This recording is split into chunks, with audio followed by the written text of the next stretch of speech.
विद्युत से जागेश्वर की ओर जाने वाले पुराने रास्ते पर हरे भरे पहाड़ों और गहरी वादियों के बीच एक छोटा सा मंदिर पड़ता है, सीताराम बाबा जी का मंदिर। दूर से देखने पर यह एक साधारण देवालय लगता है, लेकिन इसके पत्थरों में सदियों से दबी एक रहस्यमयी गाथा सोई हुई है। कहते हैं बहुत पुराने समय में यहाँ एक तपस्वी बाबा रहते थे, सीताराम बाबा जी। उनका तप इतना गहरा था कि लोग मानते थे वे हवा से भी जीवन निकाल सकते थे। बरसों तक वे इस पहाड़ी के नीचे बहने वाली जलधारा के पास ध्यानमग्न रहे।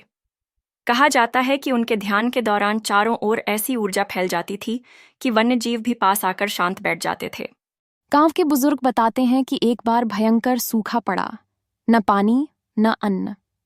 तब बाबा जी ने 7 रात तक हवन किया और 8वें दिन आसमान से काले बादल उमड़ पड़े। मूसलाधार बारिश हुई और खेत फिर से हरे हो उठे।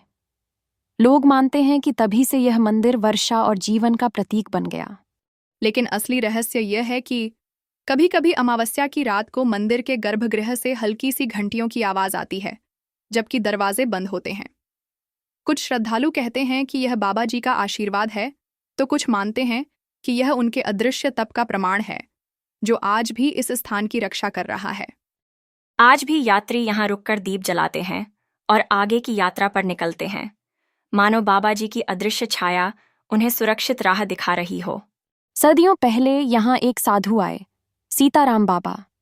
माना जाता है वे साधारण मनुष्य नहीं थे, बल्कि परम भक्त थे, जिन्हें भगवान राम का आशीर्वाद स्वयं मिला था। कहते हैं बाबा जी कई वर्षों तक बिना अन्न जल के केवल राम नाम के जाप से जीवित रहे। लोग बाबा जी के पास आकर आशीर्वाद लेते हैं। कहते हैं रात के समय मंदिर के आसपास अब भी दीपक अपने आप जल उठते हैं और कभी-कभी हवा में राम राम की मधुर ध्वनि सुनाई देती है, जिसे सुनकर हर दिल में शांति उतर आती है। एक और अद्भुत घटना आज भी यहाँ के लोग याद करते हैं। एक यात्री जो गहरे जंगल में रास्ता भटक गया था, उसने बताया कि एक वृद्ध साधु ने सफेद कपड़े में उसे राह दिखाई। जब वह मंदिर लौटा और बाबा जी की तस्वीर देखी, तो वही चेहरा था जिसने उसे रास्ता दिखाया था। सीताराम बाबा जी का मंदिर सिर्फ एक पूजा का स्थान नहीं, बल्कि एक ऐसा रहस्य है जो आस्था और विश्वास को और गहरा कर देता है। यहाँ आने वाला हर व्यक्ति एक अनकहा सुकून और अजीब सी शक्ति महसूस करता है, जैसे बाबा जी अब भी अपने भक्तों की रक्षा कर रहे हों। पहली कथा, पत्थर की मूर्ति का पसीना।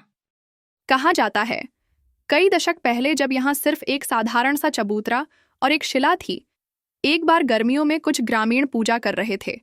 अचानक उन्होंने देखा कि सीताराम जी की पत्थर की मूर्ति के माथे पर बारीक बारीक पसीने की बूंदें आ गईं। लोग घबरा गए। किसी ने सोचा कि यह बारिश की बूंदें हैं, लेकिन ऊपर आसमान बिल्कुल साफ था। बुजुर्गों ने कहा, यह संकेत है कि हमारे बाबा किसी बड़े संकट को अपने ऊपर ले रहे हैं। और सचमुच उसी रात गांव में बिजली गिरने से बड़ा हादसा टल गया। दूसरी कथा, बाघ और बाबा जी। पुराने समय में इस पहाड़ी क्षेत्र में बाघों का डर था। लोग शाम होते ही घरों से बाहर नहीं निकलते थे।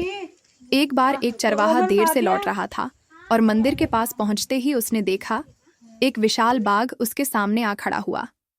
चरवाहा डर के मारे कांपने लगा। तभी मंदिर से आती घंटी की आवाज गूंजी। बाघ ने अपनी आंखें झपकाईं, एक पल के लिए रुका और फिर शांति से जंगल की ओर लौट गया। गांव के लोग कहते हैं बाबा जी ने अपने भक्त की रक्षा की थी। कथा 3, गांव में एक समय डाकुओं का आतंक था। एक रात डाकू मंदिर की ओर बढ़े, लेकिन मंदिर के चारों ओर उन्हें एक अदृश्य दीवार महसूस हुई। वे जितना भी प्रयास करते, एक कदम भी आगे नहीं बढ़ पाते। सुबह पता चला कि बाबा जी रात भर ध्यान में बैठे थे और उन्होंने अपने मंत्रों से पूरे गांव के चारों ओर रक्षा कवच बना दिया था। कथा 4, दूध देने वाला पत्थर। मंदिर में एक विशाल पत्थर था जिसे लोग गौमुख कहते थे। मान्यता है कि बाबा जी जब उस पत्थर पर हाथ फेरते तो उसमें से ताज़ा दूध निकलता था, जो सभी श्रद्धालुओं में बांटा जाता। एक बार कुछ लोगों ने इसे छल बताने की कोशिश की, लेकिन उनके सामने भी दूध बह निकला। इसके बाद किसी ने बाबा जी की शक्ति पर संदेह करने की हिम्मत नहीं की। श्री राम जय राम जय जय राम।